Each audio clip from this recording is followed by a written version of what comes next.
Hello my dear students, welcome in physics class. In this video we will discuss about how angle of latitude or rotation of earth affects the acceleration due to gravity or ultimately the weight of body. My dear students, first of all we will consider what is angle of latitude. Angle of latitude क्या है? तो my dear students, यहाँ देखिए, यहाँ पर एक drawing है अर्थ का, ठीक है। और ये देख रहे हैं कि ये इस अर्थ के नॉर्थ पोल है और ये साउथ पोल है, ठीक है। और यहाँ से दोनों को हमने ज्वाइन कर दिया तो ये क्या होगा, पोलर डायमीटर होगा। और ये दोनों इक्वेटर्स को यहाँ से हमने ज्वाइन कर दिया, ठीक है। तो इससे क्या है कि एक मतलब कि अगर हम अर्थ को, जो कि एक स्फीयर है, तो उस स्फीयर को अगर हम इस तरह से क्या करें, बाइसेक्ट कर दें, दो इक्वल पार्ट्स में डिवाइड कर दें, तो दो पार्ट्स बनेंगे, एक नॉर्दर्न हेमिस्फीयर और एक साउदर्न हेमिस्फीयर। तो यहाँ हेमिस्फीयर बनने के बाद जो ये सर्कुलर एरिया जो बन रहा है, ये क्या कहलाएगा, इक्वेटोरियल प्लेन कहलाएगा। इसे हम क्या कहेंगे, इक्वेटोरियल प्लेन कहेंगे। अब हम बात करते हैं कि एंगल ऑफ लैटिट्यूड से क्या मतलब है या लैटिट्यूड से क्या मतलब है। तो माय डियर स्टूडेंट्स, यहाँ पर पॉइंट पी पर एक m मास का बॉडी है, पॉइंट पी पर m मास का बॉडी है। तो हमने क्या किया कि पॉइंट पी से सेंटर ऑफ अर्थ को ज्वाइन कर दिया, तो एक ज्वाइनिंग लाइन बनी जो हमने कहा क्या, ओपी। और माय डियर स्टूडेंट्स, आप देख रहे हो कि ये जो रेडियस है, अर्थ का रेडियस है, लगभग उसी के क्या होगा, ये इक्वल होगा, इक्विवेलेंट होगा। तो ये जो ज्वाइनिंग लाइन है ओपी और जो इक्वेटोरियल प्लेन है, इस प्लेन के बीच में एक एंगल फॉर्म हो रहा है, जिसे हम क्या कहेंगे, एंगल ऑफ लैटिट्यूड कहेंगे। It means angle between line joining the place to the centre of earth and equatorial plane is known as angle of latitude and it is denoted by Greek alphabet letter lambda। क्या है कि अभी इसको हमने lambda से इसको denote कर लिया, एंगल ऑफ लैटिट्यूड को या लैटिट्यूड को। ओके, तो अब हमें ये देखना है कि एंगल ऑफ लैटिट्यूड और अल्टीमेटली जो रोटेशन ऑफ अर्थ है वो किस तरह से बॉडी के वेट को अफेक्ट करता है, एक्सेलेरेशन ड्यू टू ग्रेविटी को अफेक्ट करता है। तो माय डियर स्टूडेंट्स, देखिए यहाँ पर अब हम बात करते हैं, आगे बढ़ाते हैं इसको, कि एक m मास का बॉडी है जो पॉइंट P पर रखा हुआ है। तो ऑब्वियसली इसका जो वेट होगा वो क्या होगा, always directed towards the centre of अर्थ की तरफ होगा। जो बॉडी का वेट होगा पॉइंट P पर, तो वो सेंटर ऑफ अर्थ की तरफ डायरेक्टेड होगा और इस वेट को हमने मान लिया W। तो माय डियर स्टूडेंट्स, जब ये वेट इसका W है तो वेट कितना होगा, बॉडी का मास m है, यहाँ पर एक्सेलरेशन ड्यू टू ग्रेविटी जो रियल में है वो कितना है, mg है। ओके, अब ये ध्यान दीजिएगा कि वेट क्या है, directed towards the centre of अर्थ, जो कि PO लाइन के अलोंग है वेट। ओके, अब हम बात करते हैं नेक्स्ट, यहाँ पर पहुंचते हैं कि जब ये बॉडी यहाँ पर रखा हुआ है, m मास का बॉडी, तो अर्थ क्या है कि इस तरह से रोटेट कर रही है, एंटी क्लॉकवाइज अर्थ रोटेट कर रही है। तो इसका मतलब हुआ कि बॉडी भी अर्थ के साथ साथ रोटेट कर रहा है, जो यहाँ पर पॉइंट P पर रखा हुआ m मास का बॉडी। तो रोटेट करते समय इस पर एक सेंट्रीपिटल फोर्स काम करेगा, और हम जानते हैं कि जब बॉडी का मास m हो, वेलोसिटी v हो और रेडियस r हो। देखिए यहाँ पर जो प्लेन बन रहा है, इस प्लेन का जो सर्कुलर प्लेन है, इस प्लेन का रेडियस स्मॉल r हमने माना हुआ है और अर्थ का जो रेडियस है उसको कैपिटल R कंसीडर किया हुआ है। ओके, तो वास्तव में जो यहाँ पर अब सेंट्रीपिटल फोर्स होगा इस बॉडी पर लगने वाला, और वो क्या होगा, centripetal force is always directed towards the centre of circular path. तो सेंट्रीपिटल फोर्स अंदर की तरफ होगा, क्योंकि यहाँ पर ये सर्कुलर पाथ बन रहा है, इसका बॉडी इस तरह से रिवॉल्व कर रहा है ऐसे, ठीक है। अब हम बात करते हैं कि सेंट्रीपिटल फोर्स के अगेंस्ट में एक फोर्स एराइज होता है जो बॉडी को क्या करता है, हमेशा जो नेचुरल मोशन है, motion along straight line, that is uniform motion along straight line maintain करके रखना चाहता है। तो वो क्या है, वो सेंट्रीफ्यूगल फोर्स है जो रेडियली आउटवर्ड डायरेक्शन में काम करेगा। तो वो डायरेक्शन हमने ये बनाया है सेंट्रीफ्यूगल फोर्स का, Fc = mv²/r। My dear students, आपको पहले जब इक्वेशंस ऑफ मोशन पढ़ा रहा था तो v हमने पढ़ाया था कि v और r में ये रिलेशन है, v = r⍵। तो जो सेंट्रीफ्यूगल फोर्स हो गया जो कि रेडियली आउटवर्ड डायरेक्शन में काम कर रहा है, वो कितना हो गया, देखिए यहाँ पर mv²/r है जो कि बराबर होगा किसके, v की जगह पे हमने r⍵ रख दिया तो ये हो गया r²ω²/r। r से एक r कैंसिल, तो सेंट्रीफ्यूगल फोर्स जो कि रेडियली आउटवर्ड डायरेक्शन में यहाँ पर वो कितना हो गया, mr⍵² हो गया माय डियर स्टूडेंट्स, जिसका डायरेक्शन क्या है, बाहर की तरफ है।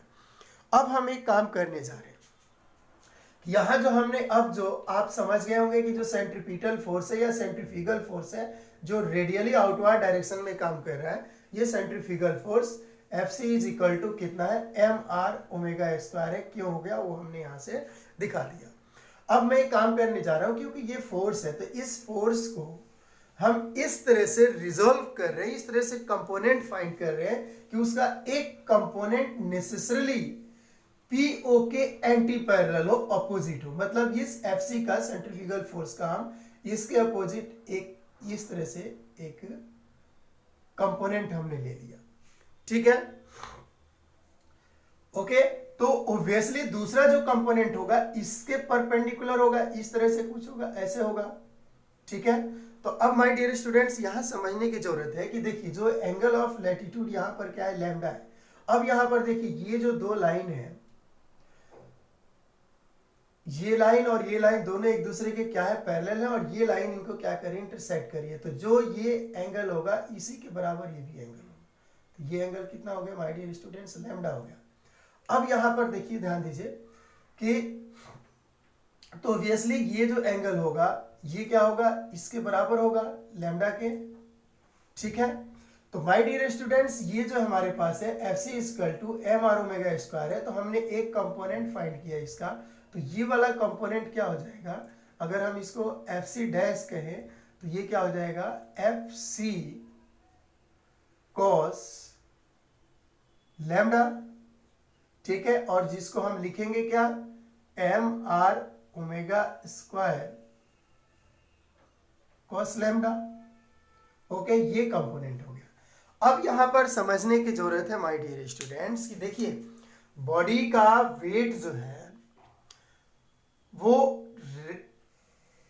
Directed towards the centre of अर्थ है, और एक सेंट्रीफ्यूगल फोर्स का एक कंपोनेंट है जो बॉडी को वेट के अपोजिट डायरेक्शन में ऊपर की ओर लिफ्ट कर रहा है, रेज कर रहा है, ठीक है। तो अब वास्तव में अगर हम देखें तो इस बॉडी के ऊपर जो फोर्स जो एक्ट होंगे m मास वाले बॉडी के ऊपर, वो रिजल्टेंट फोर्स कितना होगा, रिजल्टेंट फोर्स कितना होगा, यही रिजल्टेंट फोर्स एक्चुअल वेट होता है बॉडी का, ठीक है, जो लैटिट्यूड पे डिपेंड करता है। कैसे होगा वो देखते हैं। तो देखिए यहां पर क्या है कि बॉडी का वेट जो है directed towards the centre of अर्थ है, और सेंट्रीफ्यूगल फोर्स इस डायरेक्शन में अपोजिट डायरेक्शन में एक्ट कर रहा है। तो जो एक्चुअल वेट होगा बॉडी का वो कितना होगा, जिसको हमने डिनोट कर लेते हैं W डैश से। तो वो W डैश हम मान लेते हैं कि वो क्या है, mg डैश है। m क्या है, m mass of body consider किया गया है जो यहाँ पर पॉइंट P पर प्लेस्ड है, और g डैश क्या है, अब g dash acceleration due to gravity है जिसके ऊपर इफेक्ट पड़ रहा है किसका, एंगल ऑफ लैटिट्यूड का या रोटेशन ऑफ अर्थ का, या ऐसे कहें कि ये जो वेट की अगर हम बात करें एक्चुअल वेट की, तो बॉडी का वेट जो है इधर काम कर रहा है, सेंट्रीफ्यूगल फोर्स अपोजिट डायरेक्शन में काम कर रहा है। तो इसमें से जब हम इसे माइनस कर लेंगे तो नेट फोर्स इसके ऊपर या नेट वेट आ जाएगा बॉडी का, जिसको हमने W डैश माना है। तो W डैश = mg डैश, और ये किसके बराबर होगा, माय डियर स्टूडेंट, जो वेट है W, उसमें से हम सेंट्रीफ्यूगल फोर्स का वो कंपोनेंट फाइंड कर लेते हैं जो वेट के अपोजिट डायरेक्शन में काम कर रहा है। तो माय डियर स्टूडेंट्स, यहाँ पर mg डैश इक्वल टू आ गया, W क्या है, mg है, और fc डैश हमने क्या लिया हुआ है, देखिए mr omega square cos lambda. Okay,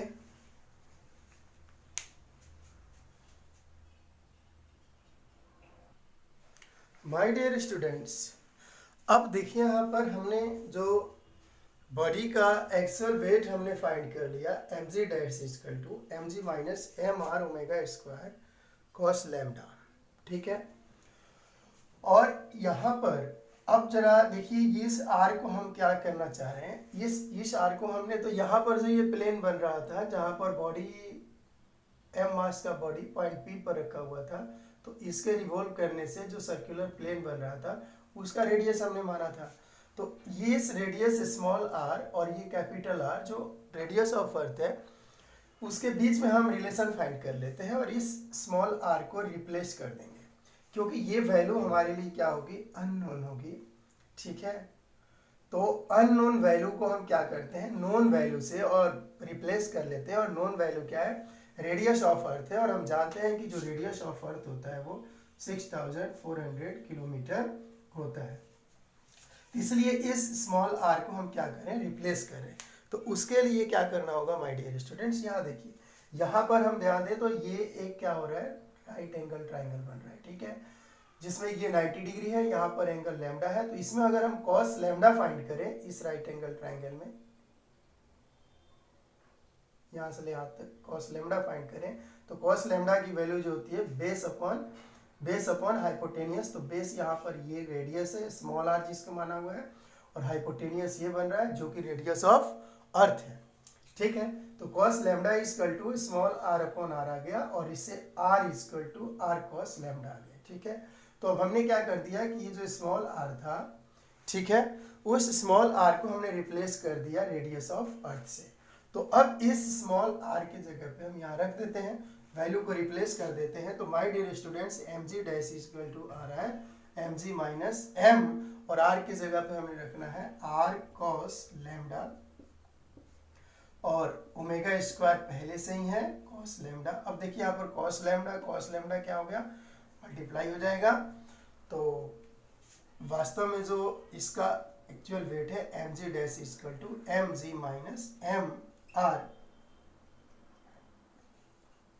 omega square, sorry हाँ ओमेगा स्क्वायर है पहले से, और cos स्क्वायर लैम्डा। अब देखिए अगर हम एक्सेलरेशन ड्यू टू ग्रेविटी की बात करें, g डैश की बात करें, तो g डैश क्या हो जाएगा, यहाँ से m हम दोनों साइड से कॉमन लेकर के काट देते हैं, तो g dash equal to g minus r omega square cos square lambda.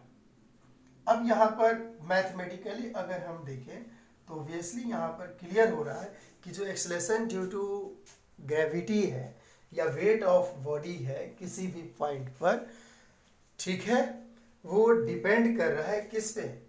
देखिए रेडियस ऑफ अर्थ क्या है, फिक्स्ड है, कांस्टेंट है, 6400 किलोमीटर है, बट चेंज क्या हो रहा है, एक तो जो यहाँ पर एंगुलर वेलोसिटी ऑफ अर्थ है उस पर डिपेंड कर रहा है, और दूसरी वैल्यू है cos लैम्डा, मतलब एंगल ऑफ लैटिट्यूड। तो ऑब्वियसली जो एक्सेलरेशन ड्यू टू ग्रेविटी है वो रोटेशन ऑफ अर्थ पे या एंगल ऑफ लैटिट्यूड पे डिपेंड कर रहा है, ठीक है। ये फार्मूला बन रहा है हमारे पास, ओके माय डियर स्टूडेंट्स। अब हम कुछ केसेस की बात कर लेते हैं, कंडीशंस की बात कर लेते हैं कि ये जो m मास का बॉडी है, ये m मास का बॉडी यहाँ पॉइंट P पर ना होकर के कहाँ पर हो जाए, अगर सपोज करिए यहाँ पर होता, पोल पे होता, चाहे नॉर्थ पोल पे हो या साउथ पोल पे हो, तो जब बॉडी पोल्स पे होगा, चाहे नॉर्थ पोल पे हो या साउथ पोल पे हो, तो इसका मतलब हुआ कि ये देखिए ये जो यहाँ से ये जो लाइन ज्वाइनिंग लाइन है वो यहाँ पर घूम के आ जा रहा है, तो इक्वेटोरियल प्लेन के साथ में एंगल ऑफ लैटिट्यूड 90 डिग्री बन रहा है, तो at poles angle of latitude lambda is equal to 90 degree, एक दूसरे के क्या हो गए, परपेंडिकुलर हो गए, और इसका मतलब एंगल कितना बन रहा है, 90 डिग्री बन रहा है। तो उस केस में एक्सेलरेशन ड्यू टू ग्रेविटी कितनी होगी, जी डैश इक्वल टू, देखिए यहाँ पर फार्मूला है जी माइनस आर, ठीक है, omega square cos square lambda. My dear students, lambda की जगह पे क्या रखना है, 90 डिग्री रखना है, तो g minus r omega square cos square 90 degree. आप जानते हो कि the value of cos 90 degree is equal to 0, okay. तो 0 से अगर इस पोर्शन को हम मल्टीप्लाई करेंगे तो क्या होगा, क्या होगा माय डियर स्टूडेंट्स, ये पूरा पोर्शन 0 हो जाएगा। तो इसका मतलब हुआ कि जो जी डैश है वो जी के बराबर है। तो ये क्या शो कर रहा है मैथमेटिकली, मैथमेटिकली ये शो कर रहा है कि पोल्स पर अगर कोई बॉडी रखा हुआ हो, चाहे वो साउथ पोल पे हो या नॉर्थ पोल पे हो, तो एंगल ऑफ लैटिट्यूड का या सॉरी रोटेशन ऑफ अर्थ का उसके ऊपर कोई इफेक्ट नहीं पड़ता है, ठीक है, उसका वेट उतना ही रहेगा। अब हम बात करते हैं इक्वेटर्स की, कि अगर इक्वेटर पे हो तब, तो माय डियर स्टूडेंट्स अब हम इक्वेटर की बात करेंगे। इक्वेटर का मतलब इस लाइन पे बॉडी यहाँ पर हो या यहाँ पर हो। तो माय डियर स्टूडेंट्स, अब ये जो पॉइंट पी पर पहले एम मास का बॉडी था, तो ये आगे यहाँ पर आ गया।